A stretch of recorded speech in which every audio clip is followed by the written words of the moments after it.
for me. Oh, Mr. John, no worries at all. You can email me whenever you're available, and then we can probably meet sometime. Okay, okay. So we still are waiting for a few more faces. Mhm.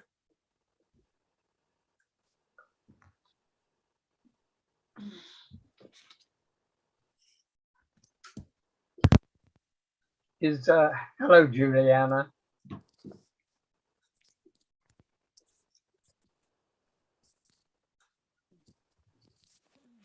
Hi, Mayor Tran. Yeah, good evening, ma'am. Was it good afternoon? I'm not quite sure.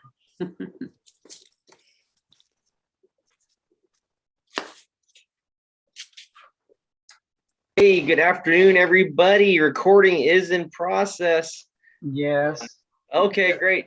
I hope I didn't interrupt. No, it's okay. We're waiting for a quorum here right now. Which you have now. We have. Okay. Well, it's called to order. Time is 5:01. We're virtually on time. Welcome, everybody. I'd like, let's pick on somebody. Jamie, how about giving us leading the Pledge of Allegiance?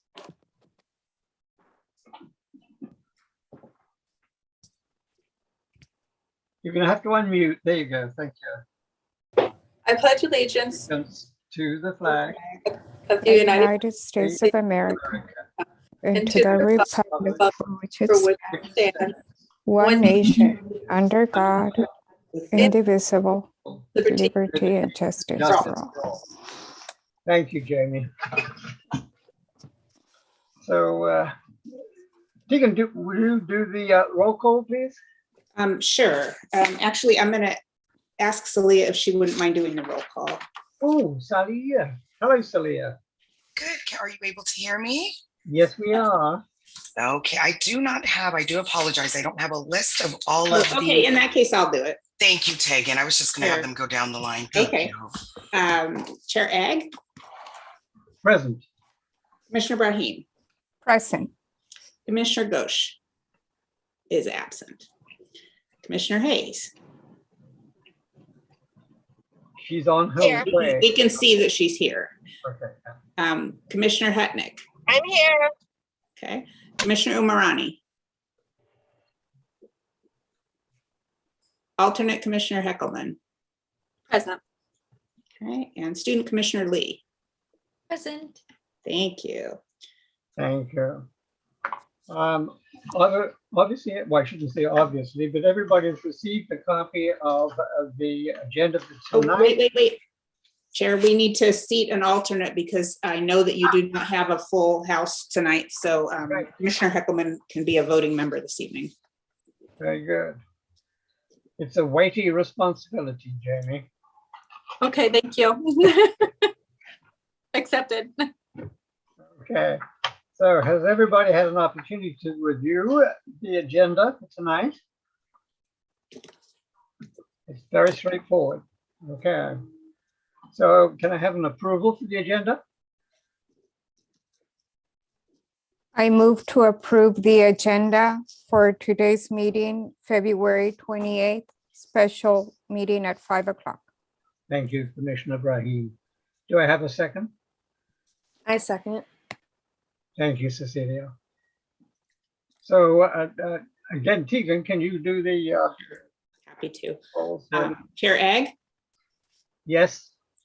Commissioner Brahim? Yes. Commissioner Hayes? Yes. Commissioner Hutnick? Yes. Commissioner Heckelman? Yes. Thank you. Very good. Passes unanimously. Okay, we have the two-page document, the minutes for the last meeting, January the 24th. I assume everybody's had an opportunity to read it, review it. Do I have an approval of the minutes?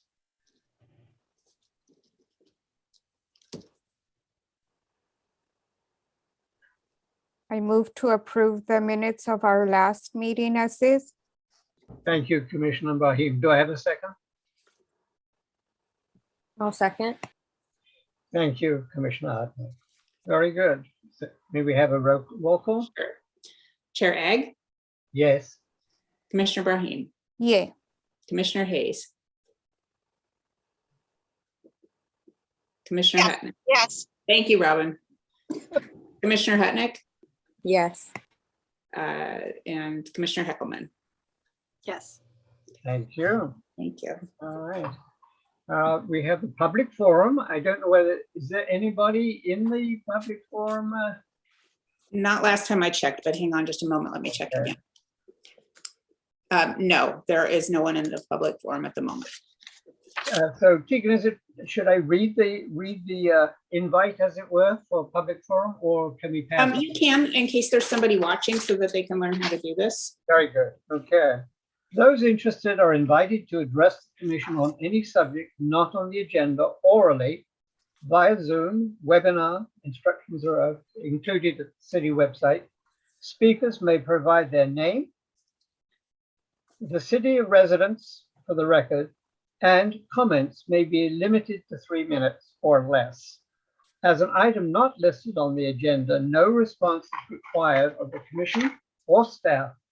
However, commission members may request staff to add the item to a future meeting agenda. This public meeting will be led with professionalism, respect, and civility, so profanity and/or vulgar language will not be allowed. Okay, do we still have nobody, Tegan? No, actually, now you do have somebody in the public comment, and I need to get the timer up. Chair, I need to know how many minutes you will allow them to speak, 3 minutes Okay. or less. We stated 3 minutes. At this 3 point. minutes, okay, very good. So I am going to allow Urvash Kumar Mehta to talk for 3 minutes in public forum. Thank you. So, Mr. Mehta, hang on just a moment. There you go. And whoops, I need to share my screen. If you could wait just a moment, let me share my screen so that we can see the clock. Thank you. Thank you very much to the respective chair, vice chair, as well as the respective commissioners and liaisons for the City of Milpitas Arts Commission.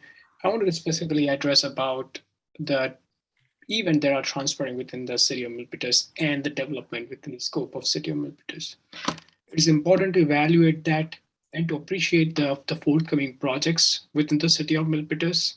I've reached out to the City of Milpitas Arts Commission, coordinator with regards to the development of the advanced transportation system within the City of Milpitas.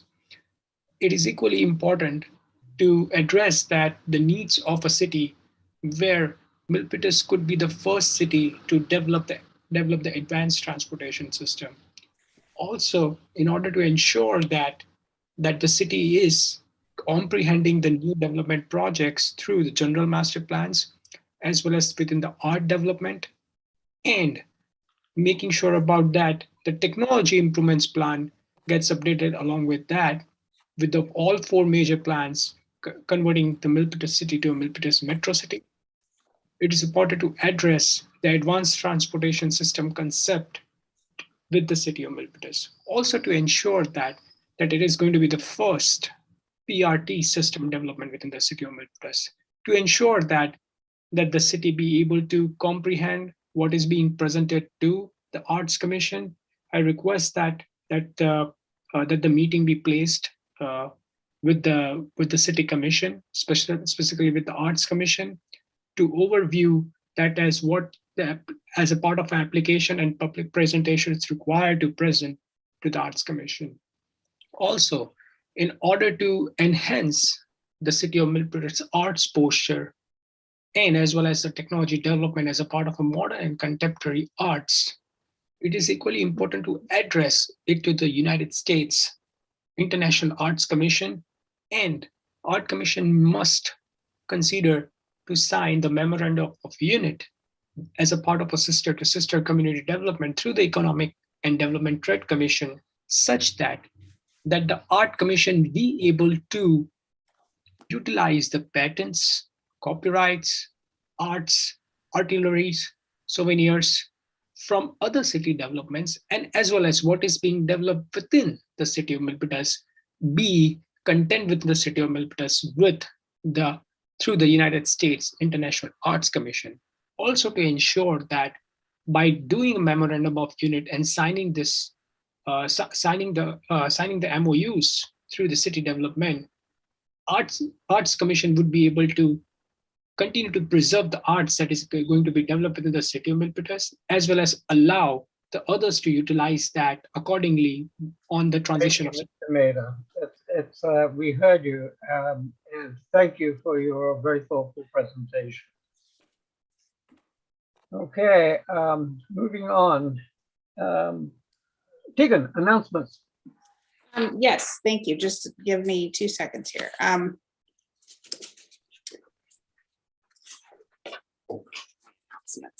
Well, the most important announcement is that we will be returning to in-person meetings in March. And so our March meeting will be held at the committee room at City Hall, and you will receive information on that. And related to that, our webpage is in the process of being updated, and we need new pictures of everybody. So please be prepared to have your photo taken at that March meeting so that we can update our webpage. And I will save the rest of my items for the staff report at the end. Super, thank you. Yes, it's good to know that your photograph's going to be taken. The last time we did that for me in 2018, I've been living with it ever since, and I really hate it. So be prepared. Okay. Okay. Item 9 then on the agenda, business items, and the floor is yours, Stephen. Okay. Again, please bear with me for just one moment while I switch screens here.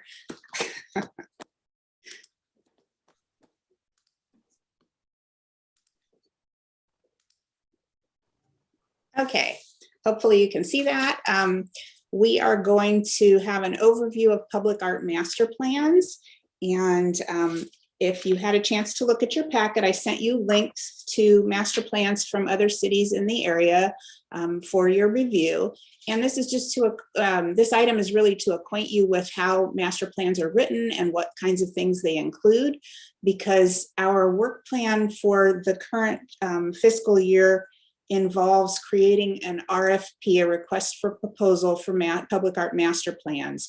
And so we would be getting ready to create the RFP for that, so that if council chooses to fund a public art master plan in the coming year, then we can be ready to go as soon as they say that they would like to do that.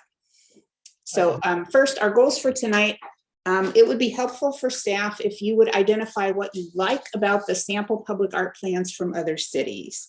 And I'll kind of go through the typical elements that are included in a public art master plan, and then just open the floor for discussion and just hear from you what you like.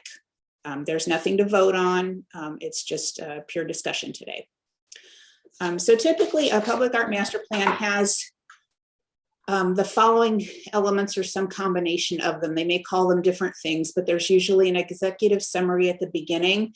And that's a short couple of pages that recaps the entire public art master plan. It's typically what the public and city council would see and refer to. So we want that to be really clear, and then it allows them to go further into depth as they wish into the plan. There's also typically a background information section, and that would tell about the city and kind of give people all of the necessary information that informs the plan. There's usually a methodology section that will tell you how the plan was done, and really most important there would be how the input from the public was gathered. There's usually a mission and vision and goals section where you're establishing, kind of what is important to you as a city in your public art master plan. What would you like to see in the future, and specific goals as to how you'll get there. They often include policy recommendations, especially with cities that haven't had a public art master plan for many years. And that might be updating your policy on how you acquire art. It could be updating your policy on how art is funded. We'll talk a little bit more about that later in the presentation. There's also often an art opportunities section where the plan is identifying specific things that the city would like to consider as future projects. And then usually a plan for implementation, which gives you more detail about how you would implement those art opportunities and policy recommendations, kind of the order that they would be done and so forth.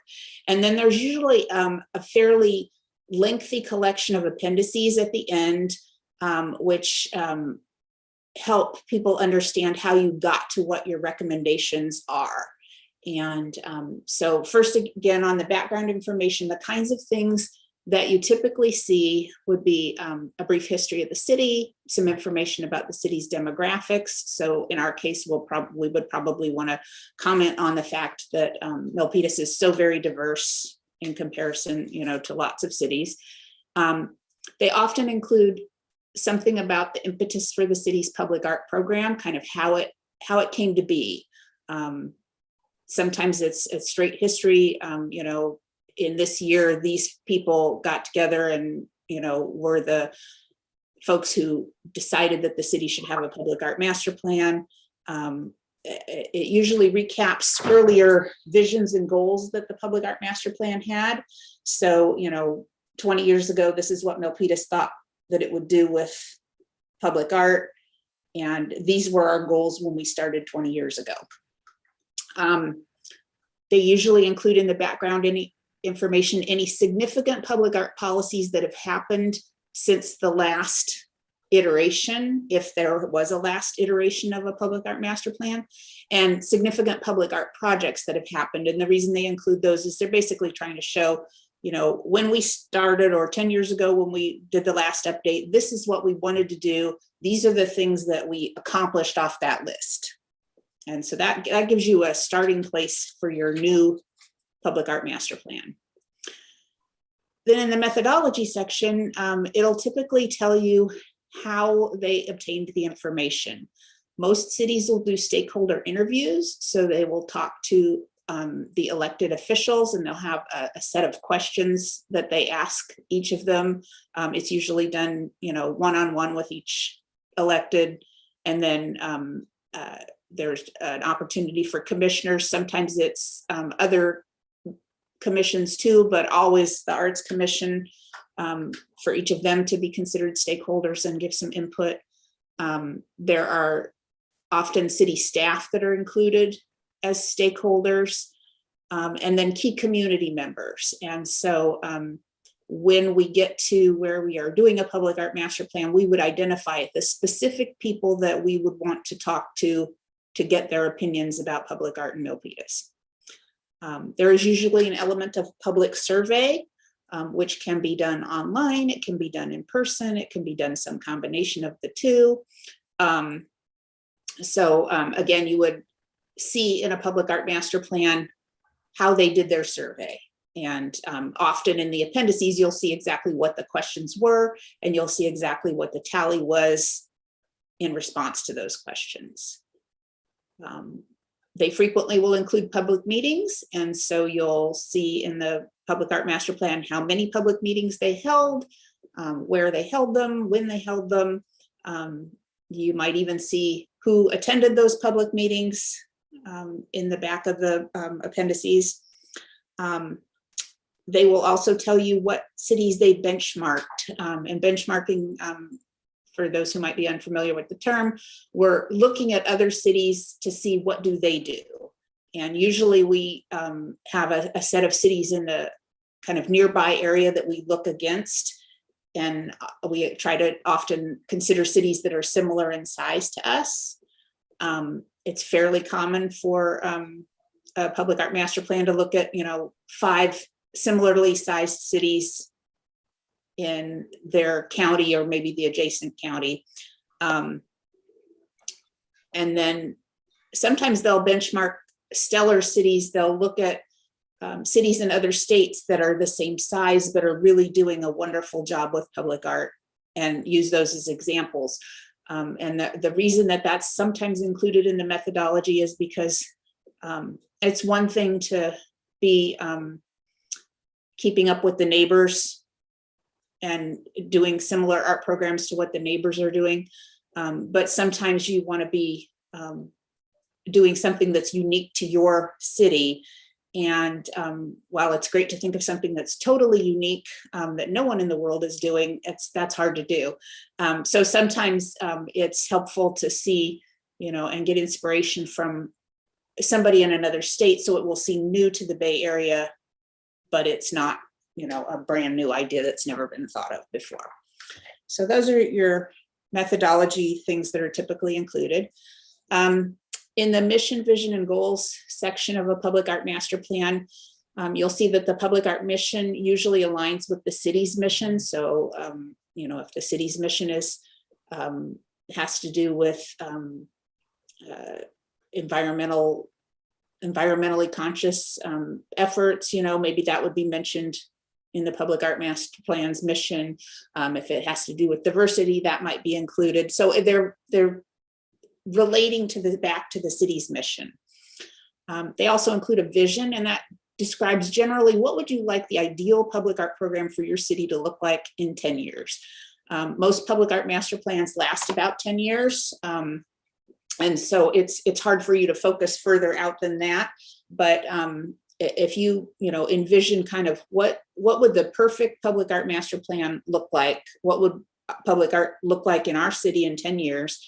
And then you identify some goals that are specific items that you hope to focus on or accomplish in the next decade. So if, our goal is to get more people involved in public art and have more art, how are we going to get there?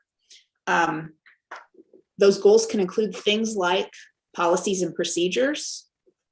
They can include things like, how are we going to acquire artwork? Most of them will include those two. Some will include arts events, some will include arts education goals, and some will include arts advocacy goals. That's kind of the least common, but there are some cities in the area that do have arts advocacy goals. As far as policy recommendations, those are usually things like what constitutes public art, and you're usually specifying in your public art master plan the types of art that do not qualify. You'll often see mass-produced art pieces which are considered decoration, but they're not considered art by most cities. You will typically see some statement of what's an allowable art-related expenditure.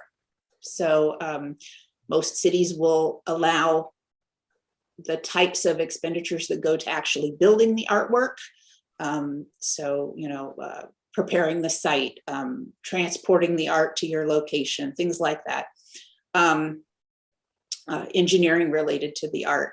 But sometimes there's other stuff that's allowed. Some cities will allow a portion of the artist's studio, during the time that they're building the art for you.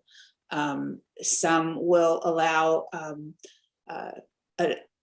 an unveiling, the cost of a reception when the art is presented.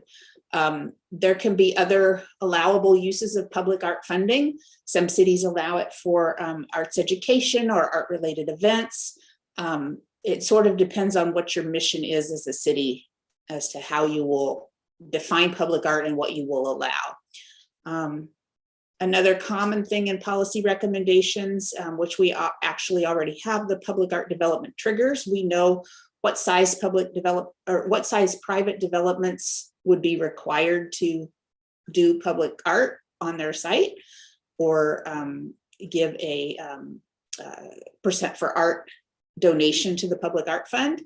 But this is the time when, when you're doing a public art master plan, sometimes those things change, either get more lenient or more generous at the time.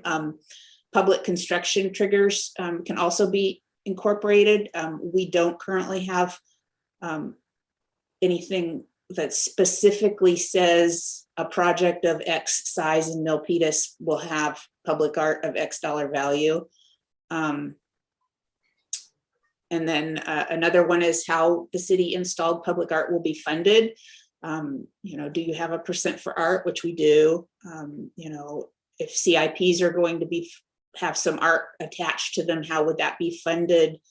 So that would be like if you're building a new building, is there artwork attached to the new building that will be built at the same time?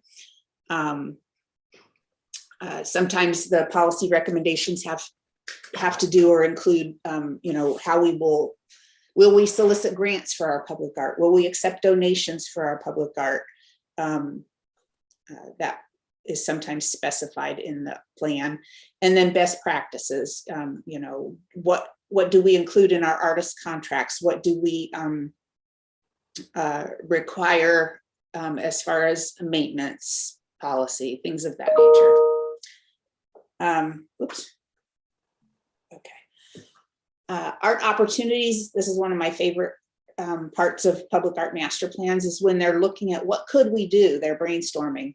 And that's usually informed by input from the stakeholders in the public. So you gather up all the ideas that everybody's given you, and you sort of sift through those and figure out, you know, what are we hearing a lot of, what sounds unique and interesting to us. Again, those are often tied to the city's strategic goals and to planning and economic development plans. So for example, we're working on, you know, Milpitas Midtown, and we're working on the Milpitas metro area. So, you know, is there some art opportunity in those districts that would be specified in the public art master plan? They can specify themes. They can specify that we're going to, you know, do this event or that event that's art related, or we're going to have this initiative that we include. And then they can be, you know, general sections of the city, types of artists, you know, we'd like to see more artists of color, or we'd like to see more artwork in Midtown. Or they can be really specific and they can say, we would like to see a gateway artwork piece at this particular entrance to the city. Art opportunities sections often show maps that include, you know, where art is or where art could be. Sometimes you see that in the appendices, but if they have identified places, they'll often put that in. Some of the plans that I showed you, Emeryville has a nice example of conceptual projects and programs where they've brainstormed things that they, you know, like to do and that they don't do, you know, right now. And it's really kind of abstract when it's in the program, in the plan. Kind of, you know, wild brainstorming. We want to do, we could do this, or we could do that. And then there's other cities like Dublin, for example, where they say, okay, we have this historic sign and we want to use public art money to restore the sign and turn it into an art piece. And so we're going to specify that that particular project in this location, using these dollars and incorporating this, will be one of the art projects that we would consider an art opportunity going forward. The plan for implementation typically prioritizes those goals that you've set, and it sets target dates for when you're going to complete them. Again, as I said, they're usually looking about 10 years out. They don't look much further than that because it's hard to tell what's going to happen in the city and what's going to happen politically between now and 10 years from now. So they typically have some short-term goals that we can accomplish right now this year, some medium goals that'll take us a couple of years to, 5 years to accomplish, and then some long-term goals that we'd like to finish by the time this public art master plan expires and we're ready to launch a new public art master plan. They'll usually identify costs for specific projects if they know them. So, you know, we want a gateway piece and we want to spend this much money on a gateway piece. And they would say sometimes the funding source, we're going to use the public art master plan, or we are going to do something in the parks and we're going to crowdsource it, or, you know, we are going to take money out of the general fund for this other art project that we'd like to do. And then the plan for implementation usually identifies who's responsible for implementing the goals. Is it staff? Is it, you know, staff in partnership with some other organization or some other part of the city? You know, is there going to be art in Midtown that's part of, you know, public art staff and economic development staff working together? Or is there going to be some art that would be in the Milpitas Metro that would involve public art staff and planning staff, that kind of thing. The appendices are usually filled with lots of interesting stuff to look at. I don't know how many people, other than art nerds like myself, probably look at it, but some of the cool ones that you'll see often are a list of artworks in the collection, and that's helpful reference material if you have, you know, everything that we own at this point in time now in 2023 when we write this thing, and then a decade from now you can look back and you know what's new in the last decade. They'll often include a map of the artwork and map of potential artwork. They will usually include their existing policies and administrative guidelines. So at the time that we wrote this, this is how we were doing it. And that is helpful because that helps you know, if we're doing it this way right now, here's what we're proposing to change or add or subtract when we go forward. They will frequently include an accounting of what did they spend their public art funds on since the last time they did this. It's common to have roles assigned so that you know exactly what is the city council's role. I'm missing a comma there. What is the city council's role related to public art? What is the Arts Commission's role related to public art? What is the staff's role related to public art? So that it's really clear, you know, who's approving things, who's proposing things, who's spearheading projects. As I mentioned earlier, a list of stakeholders by name is included in some. So Santa Cruz is an example where they've listed by name everybody that they interviewed or who participated. So you know who informed the ideas that are in that plan that they're putting forward. Detailed results of the surveys, stakeholder interviews, and comments at meetings like meeting minutes can all be included. That's helpful to back up, you know, what you've decided to do. Not all cities will put all of that in because it does make it a lengthy document, but sometimes it's helpful for council or other folks in the public to see the reason that you are prioritizing this is because you had this much support for it when you went to the public and did a survey. Or this idea came out of stakeholder interviews and we had these important people in town all mentioned this. It's not just an idea that came from staff or the Arts Commission. And then sometimes they'll have an implementation grid, which really is like a checklist of, you know, here's our goals, here's who's going to do them, here's how we're going to pay for them, here's the deadline. And it's really just putting it in a format that makes it easy to look at and see what's your calendar, what are you supposed to do. A public art master plan, from a staff's perspective, it's a roadmap. It's a goal of what we need to accomplish and how we are going to do it. And it should serve as that for arts commissions and councils as well, so that they see, you know, here's what we said we were going to do, and here's how we're going to do it. And then we can check back on ourselves every year and say, are we accomplishing the things that we said we as a community wanted to do? And are we meeting the vision and the priorities that we set. So now I'm going to open it up for discussion. I'd love to hear, what methodologies do you like? Are there any mission or vision statements that you like? Policies that you would like to explore? Arts opportunities you would like to explore?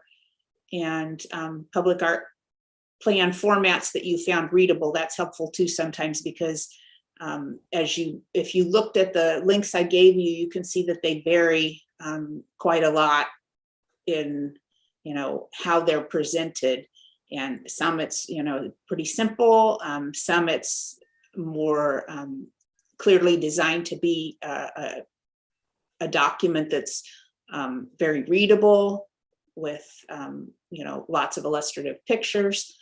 So I just would like to hear what you'd like, and that'll help us when it comes time for us to write our RFP. So I'm going to stop sharing, and Thank you, Tegan. you're welcome. Just a quick, from a mechanical standpoint, is it possible to share that presentation to email? It is. Okay. Yeah, I can share it and we can post it online for sure. Great. The second question, I guess, is to maybe draw a circle, I guess, around timing. You mentioned 2023, by going to having it documented in some fashion in terms of what we're looking for. So, in your mind, anyway, do you have an idea how many times we can meet, talk, chat? How are we going to apply our interests in a way that we can dialogue this between commission members and so on? And what sort of deadline or timeline do you have? Well, we can't issue an RFP, a request for proposals, until council tells us whether they choose to fund this. So that's step one, right? That's step one. So we can talk about what we might like to do between now and them passing the budget in June. In June, we'll know whether they've prioritized this and given it some money, and we could issue an RFP. So when I said 2023, I guess I was operating on the assumption that since council put this, allowed you to put this on your work plan for this year to develop the proposal, they may very well be expecting you to do a public art master plan in the subsequent year. Okay. And so, if we have our ducks in a row and are ready to release an RFP as soon as they give us the budget to do so, then we could probably by fall be beginning a process. We could have hired a consultant and be beginning.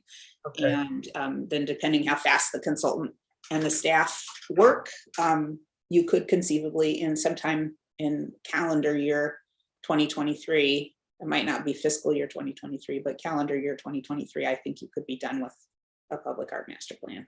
Okay. Typically when we send out an RFP, when the council grants the request, likes the idea, there is some dollars attached to that. Is that a fair statement? Sure, yeah. The RFPs are usually done with a consultant doing some portion or all of the work. Okay. And so you need funding in order to request proposals because you're going to be hiring a consultant with that funding. Got it. But that may not be the consultant we end up with assisting us in the complete public policy.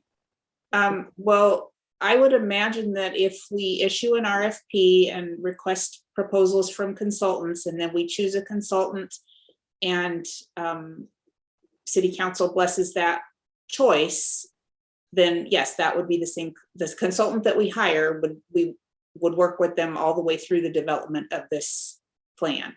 Okay, so I won't belabor this, but it seems to me that we're saying we need a consultant to help us package the RFP. Oh, no. Oh, I'm sorry. Staff can package the RFP. Okay. The RFP is requesting proposals from consultants to do the plan. Okay. Okay, So the information that I hear from you now and in the, subsequent couple of meetings will help me work with purchasing to write an RFP. And just like when we wrote an RFP and showed it to you for murals, we will have a document this is what we're going to send out to the world, inviting them to propose. that makes sense.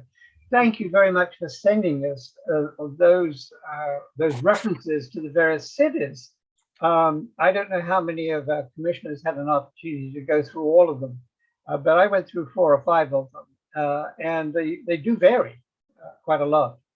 I'm going to open up the floor, but just one more clarification. I noticed during your presentation, Tegan, you tend to be talking about artist, visual art.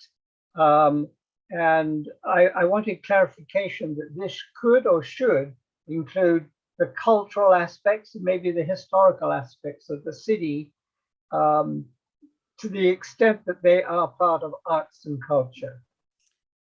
That is kind of up to a commission, whether it wants to do that or not. Okay.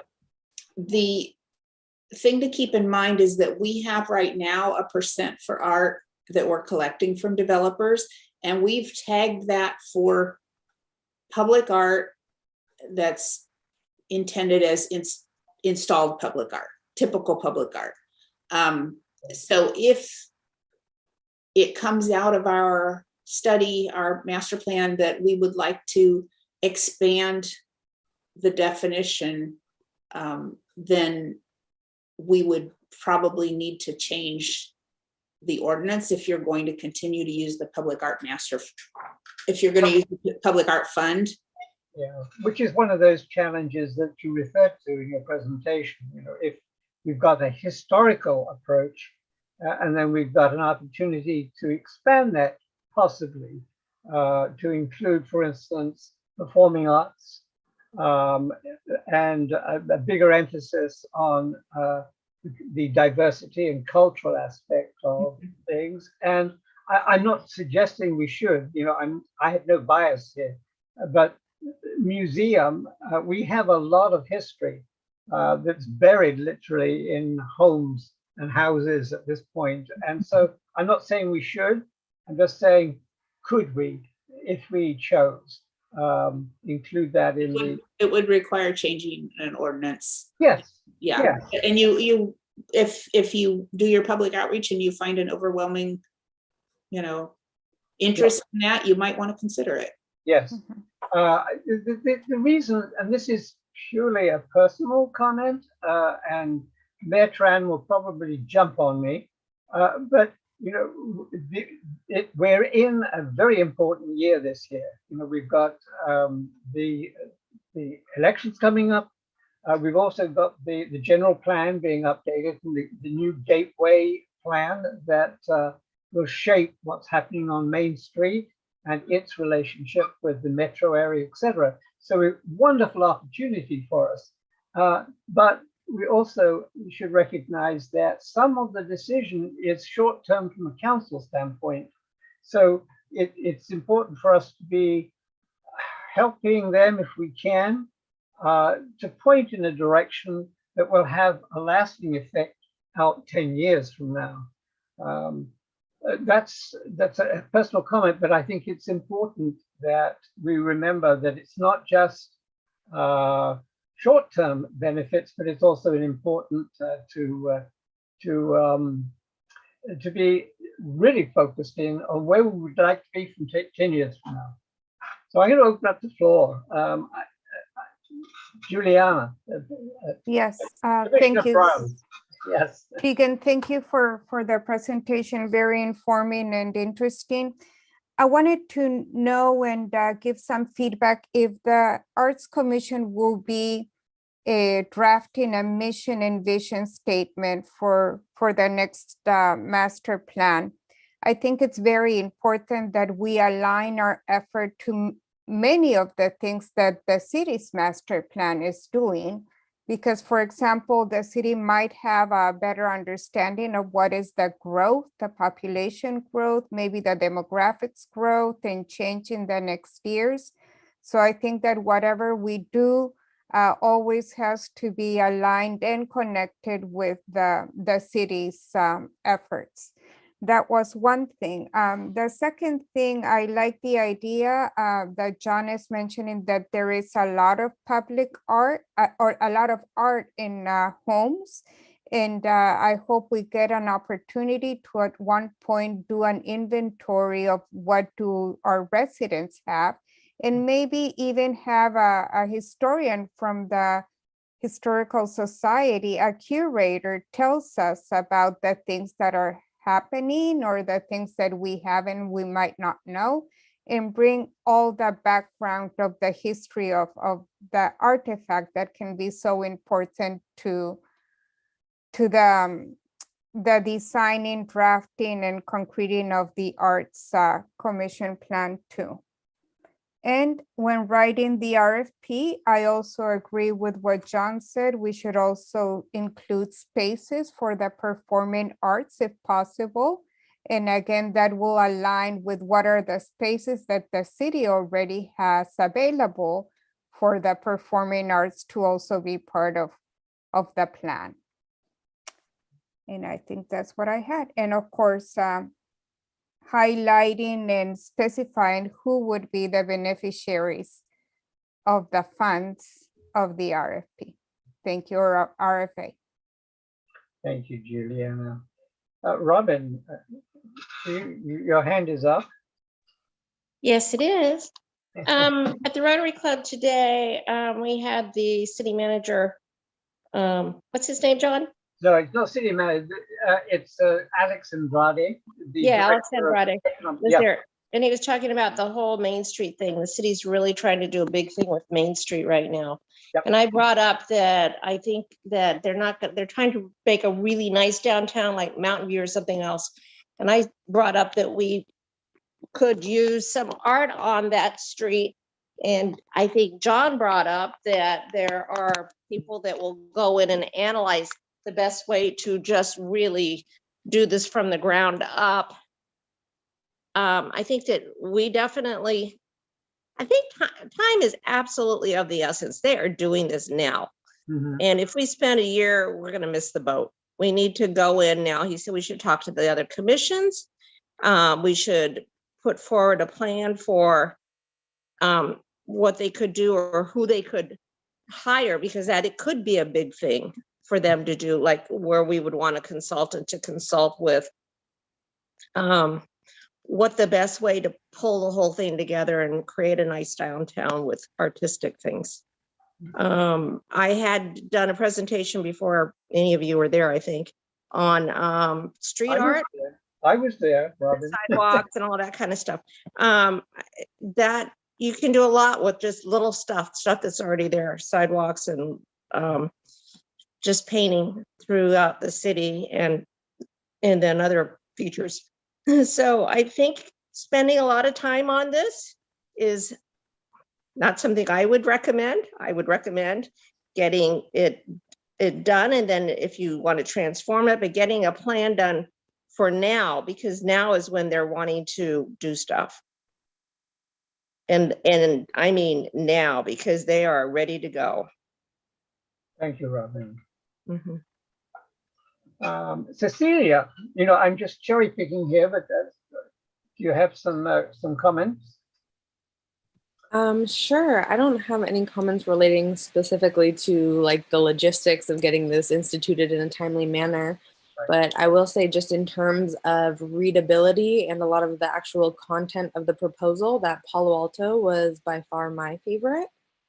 I found them just the incorporation of the visuals throughout to really help illustrate what they were talking about. And I felt that like there was a lot of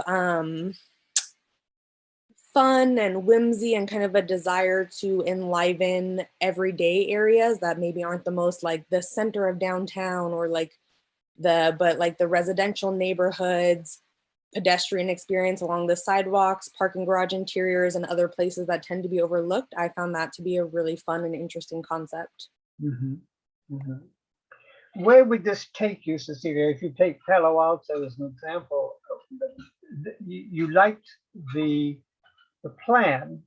Where did that take you in terms of your interest in Palo Alto and the message it's portraying?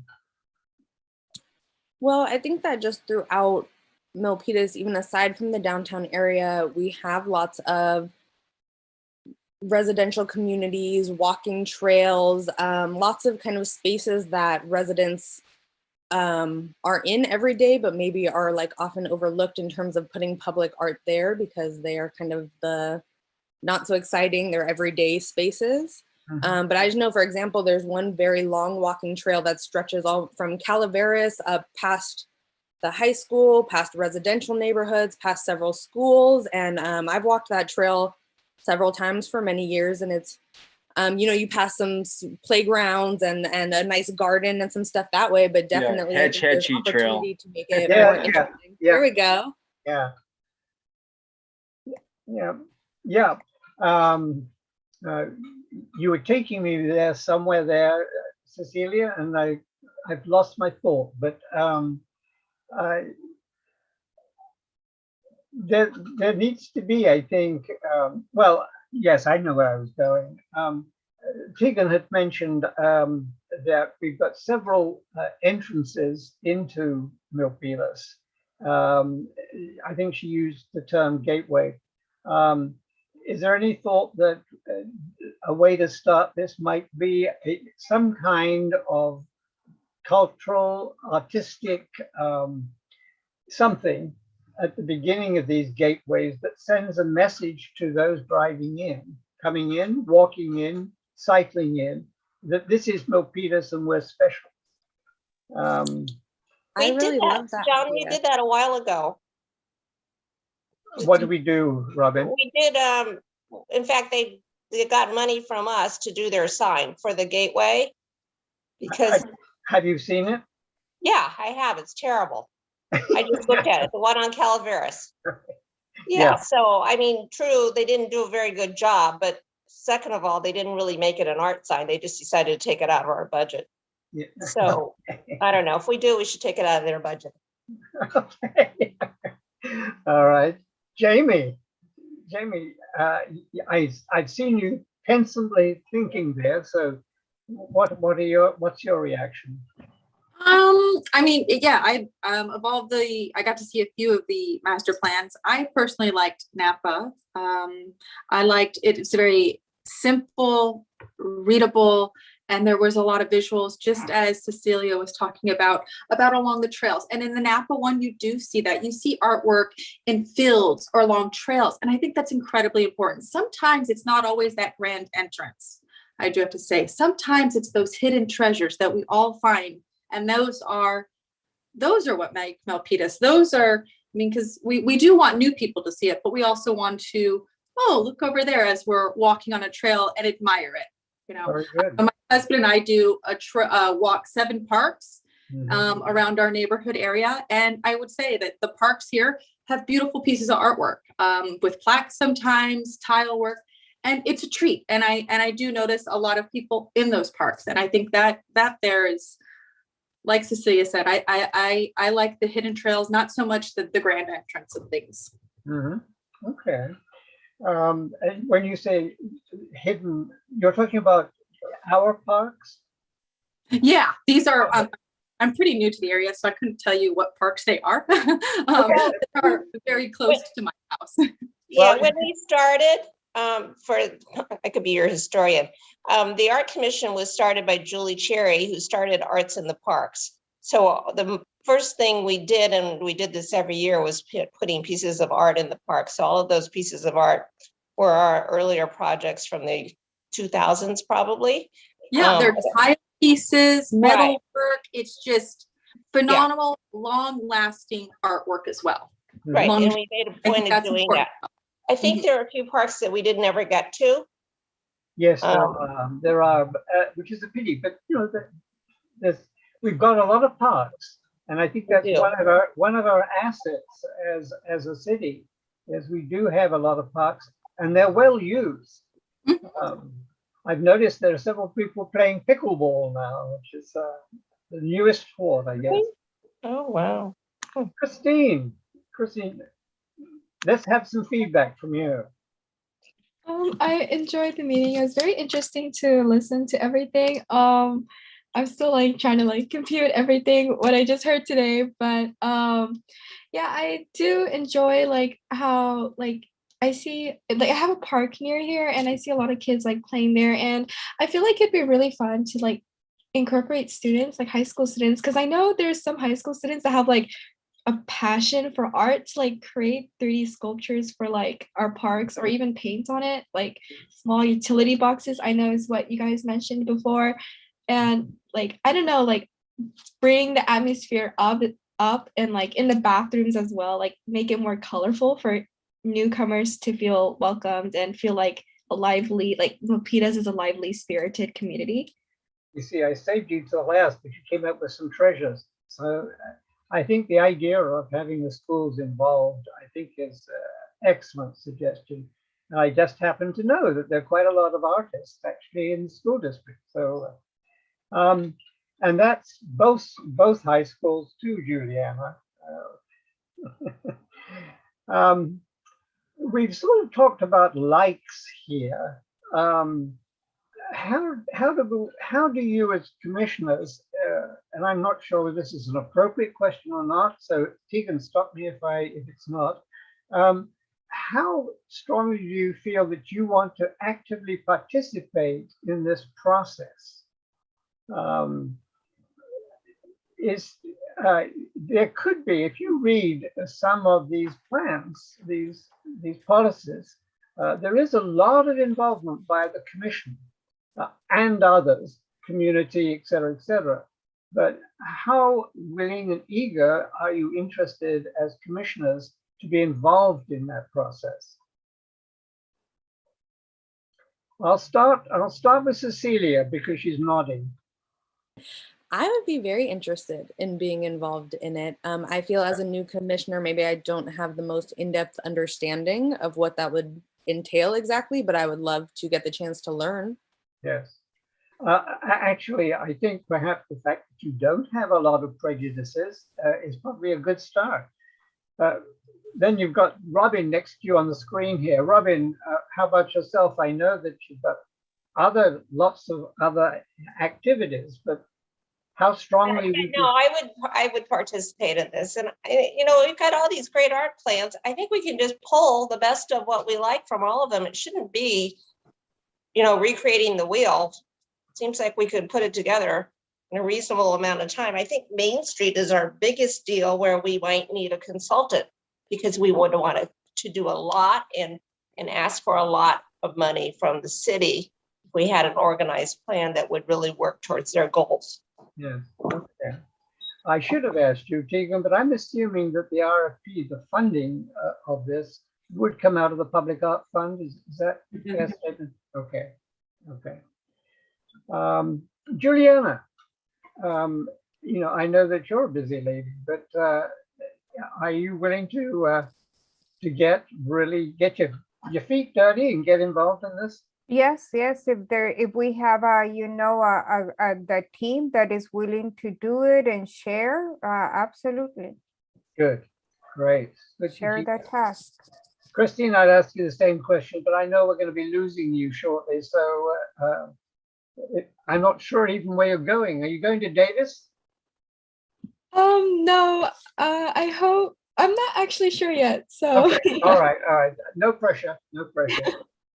Okay, and Jamie, I didn't ask you, how do you feel about being involved?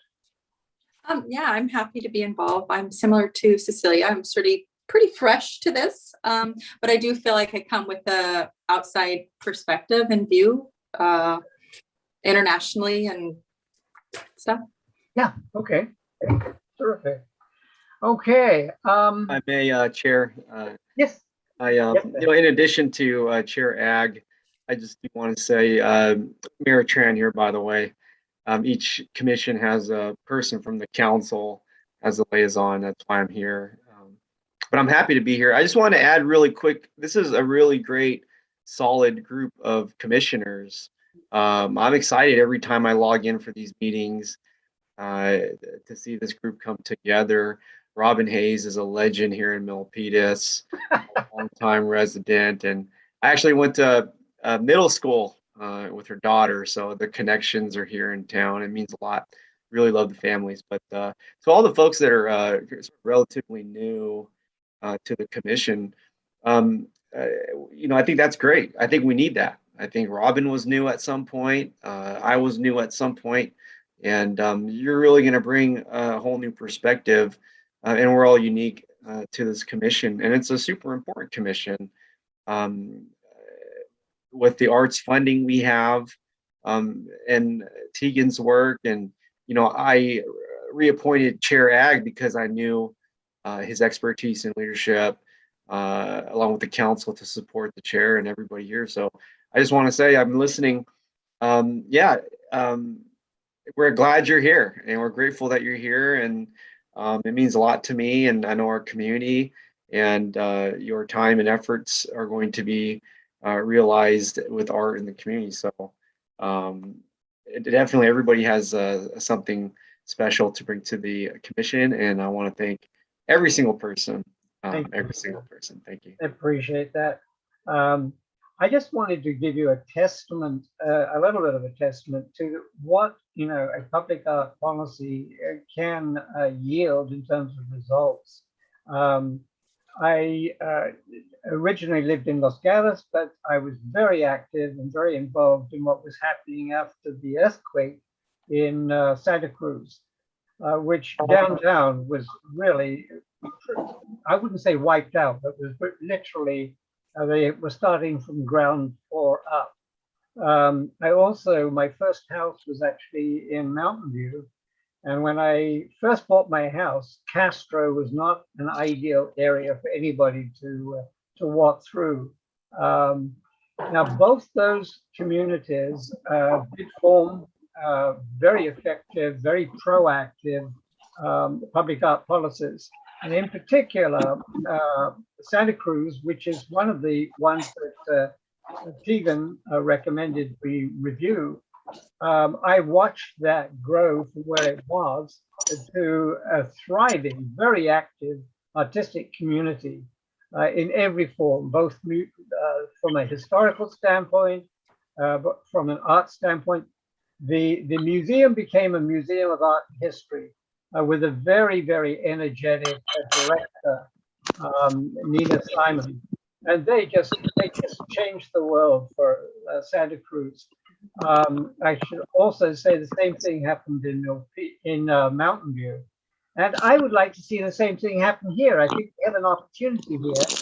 It's a blank canvas to some extent. And how we go about this, I think we can have a lasting impact. So I'm glad to hear that everybody is willing to commit. It will be work, it will be hard work. There'll be disagreements from time to time. Okay, what direction we take? We can't do everything, but I think we've got to start. And so what we need to do now, I think, is Tegan, we've got other practical things we have to address in the next commission meeting. Mm-hmm. But does it make sense to have a subcommittee, or should we just move ahead the way we are and we'll just take a look at it again? Will you be able to, between now and the end of March, provide us with a distillation of what we've so far discussed? I think I could do that. Mm-hmm. You think that's possible? Mm-hmm.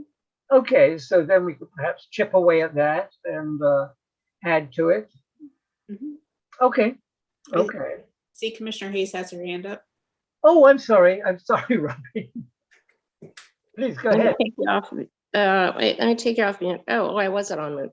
I'd like to hear from the mayor what he thinks about our part in the Main Street and beautifying that area, since this is just, they're really wanting to do this again. They tried to do this years ago, but here they are again. What do you think, Mayor Tran? Absolutely. Thank you for asking. Folks have been here in town long enough. Main Street has always been that empty piece of Milpitas. And if you're relatively new, that's kind of, I think, what a lot of folks feel. it's an empty part of Milpitas, but there's a tremendous opportunity. And with the redevelopment of Main Street, if you drove down the street, there's not much activity happening. There's some abandoned buildings. There's a plywood on the windows. There's businesses that are not thriving. There are vacant pieces of land.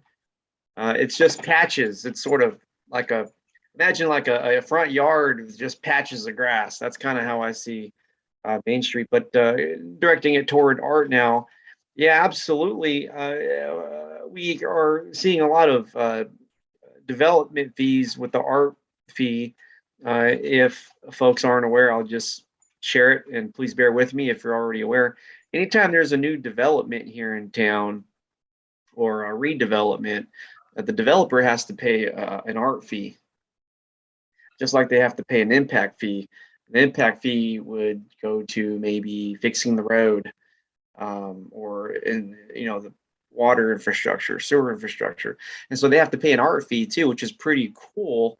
We recently approved by the BART station an 83 unit all affordable housing project. And the art fee for that thing, I want to say it was close to $300,000 going to this commission.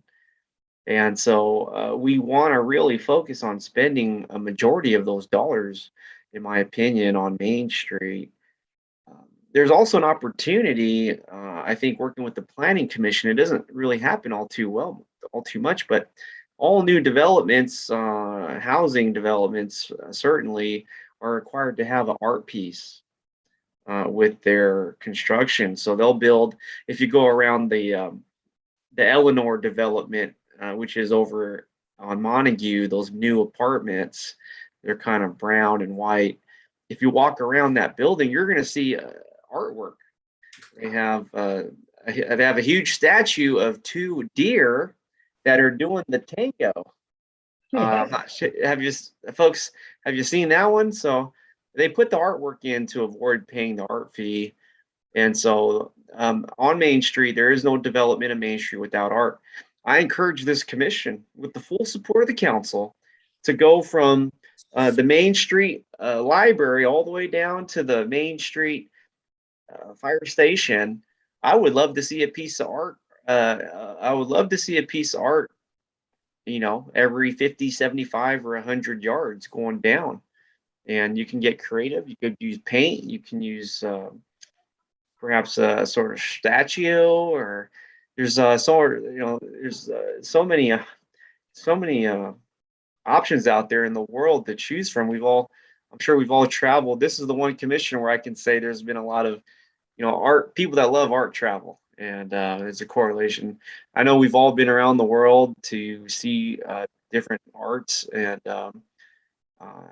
this arts commission, really, if everybody comes together and pushes for something, I believe certainly it will happen. It will absolutely happen. So Main Street, we need it badly. One more thing I'll say about Main Street is we do have a project right next to St. John's Church on that vacant piece of land.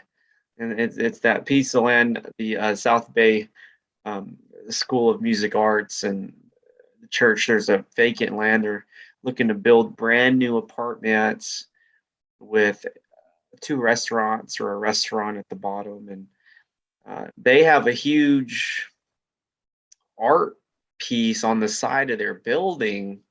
I think right now it's some doves, I'm not sure.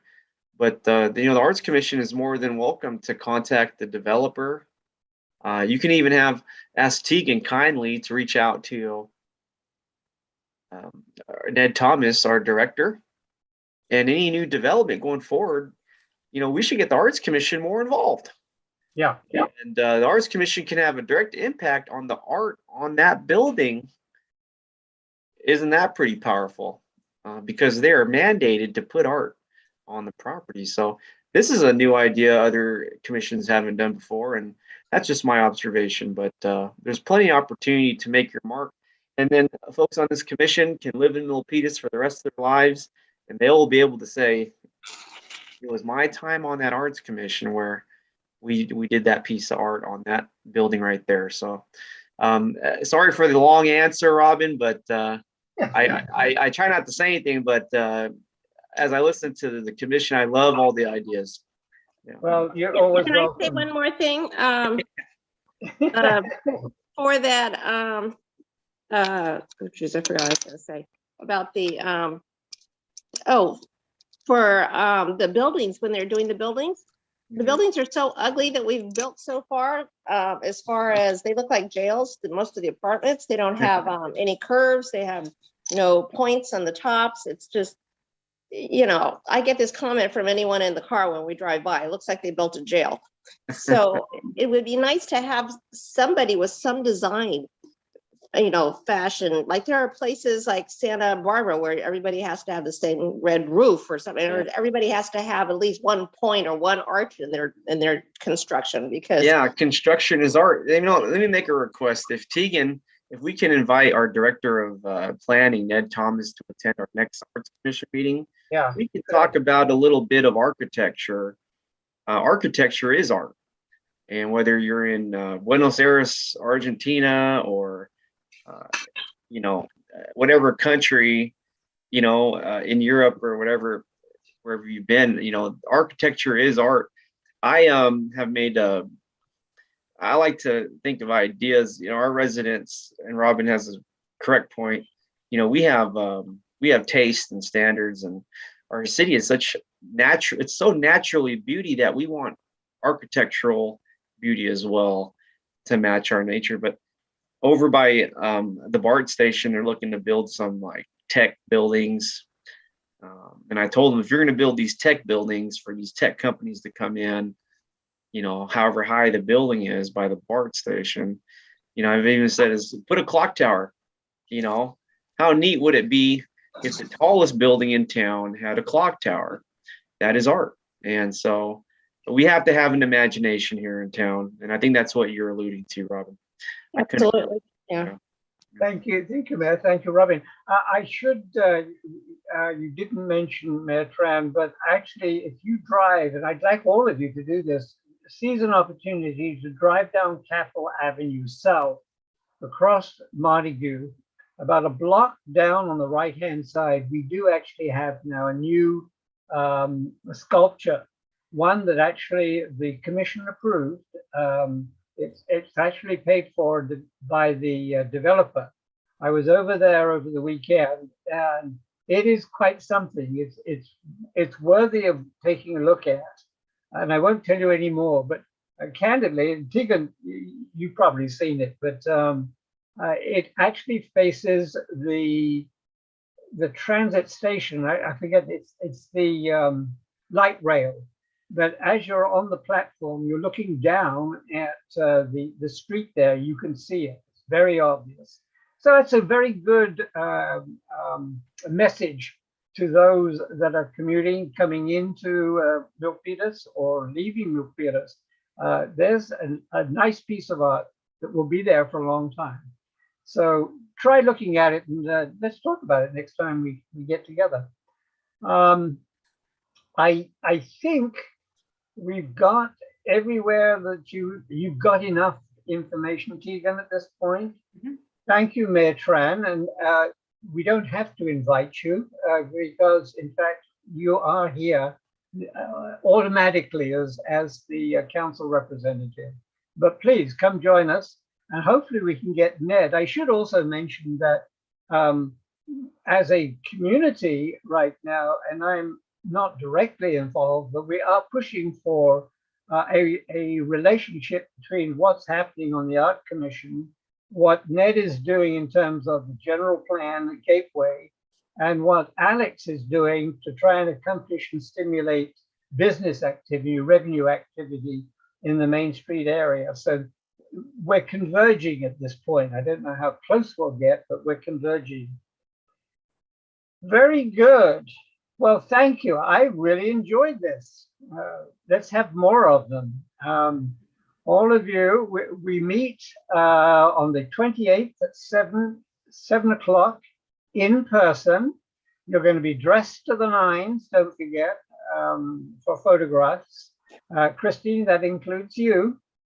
Okay.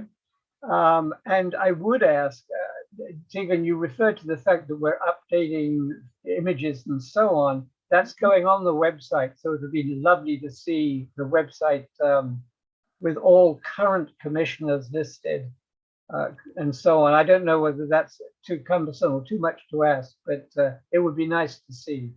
Your page has been updated quite a bit. It's not totally done, but if you look at it now, it has new information. Okay. Well, when you talk about the gateway to Milpitas, what do people do from outside Milpitas first to find out about it? They go to the city website. And so from my standpoint, that's an important feature that we do need to be very sensitive to. Thank you, everybody. Look after yourselves. Stay safe. Wait. Oh, sorry. Chair, I'm sorry. We have the yeah. liaison reports. Okay, I'm so sorry. Yeah, no worries. What I got to report today is looking forward to coming back in person for the first time in I think 2 years, almost 2 years. We get to be back in the committee room and really experience the pastime that is being a city commissioner in City Hall. Furthermore, there's a possibility that the mask requirement may change, but mask will always be optional. But I look forward to that as well. It's a good sign that things are going in the right way. I pick and choose the commissions I get to be a liaison for. I get the first pick, right? So I get the coolest ones. I do the Veterans Commission because I'm a veteran, and then the Arts Commission, and then the Technology Commission. That's the 3 I'm at. But these are the best ones. And the Arts Commission gets all the money, and it would behoove this commission. I encourage you to spend every dollar as soon as possible. Spend it. May I just add that that's not enough money yet. Okay. I'm over here on the city council wheeling and dealing to try to get more money to this group. So I'm doing my part from these developer fees. But perhaps we can have a theme. I want to recommend one thing, and I'll shut my mouth. Perhaps I can recommend a themed meeting. Sort of, we can all dress, in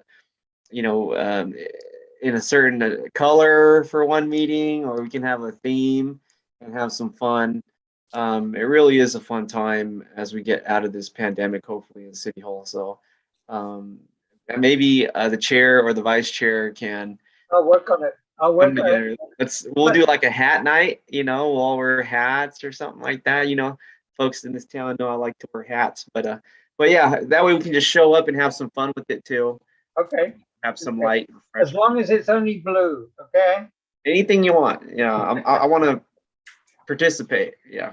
Okay. Thank you. Are we going to have a subcommittee? We need a subcommittee. You know what? I brought that up, but I honestly think we'd be jumping the gun at this particular point. I don't think so. I think we could get a subcommittee and we could get something done, and then we can start editing. Okay. Not to disagree with you or anything, but Robin, you're always doing that, so that's not a problem. Yeah. But I tell you what, let me suggest this, that we put that on a discussion point for the next meeting. How are we going to go about getting this package, this RFP, and a subcommittee, if that is what you propose? Let's talk about that and see whether that makes sense. There are some limitations I've learned about subcommittees. So that is one of the issues that we need to talk about as we do that. It's not just a question of putting a group of people together. So let's talk about that. Tegan, can we include that in the agenda for the next meeting? Sure. It's only a month away, Robin, less than that. they might have Main Street done by then. The money will be gone. Did you hear the mayor? Spend. No, but he doesn't have a lot to spend right now, Robin. That's the challenge. I mean, we're in a very tight economic situation. It's not what it sounded like. We're going to be creative. Okay. Chair, if I may, I have a quick staff report. Please go ahead. just wanted to let everybody know that switching gears from public art to performances, the theater company, Milpitas Community Theaters, Disney's Descendants, opens on Friday. We Yes. perform at the Milpitas Community Center, and this is a show, musical based on the Disney's Descendants movie and show. And we have 30 young people from Milpitas in the cast. They are very, very, very excited to be back in person performing for the first time in 2 years. And some of our shows are already sold out. So if you have an intention to come and see the show and you have not bought tickets yet, I would strongly suggest that you go on to Eventbrite. It's very easy to find on Eventbrite and purchase your tickets. They open March 4th and will run for 2 weekends. Clarify, isn't there also a virtual, aren't they doing one show virtually? No, they're not doing, this time we're doing them all in person. Oh, okay. Yeah, All right. we're not videotaping it, any of them. And the last question, we invited a new artist to the Phantom Gallery. I've forgotten her name, unfortunately. Right, Saranaya, yes, I'm working with her to determine the number of pieces that she has available and exact dates, but she and I are trading emails right now about that. Super. All right. Well, everybody, look after yourselves. Stay safe. Wear your mask as long as you have to. Wash your hands.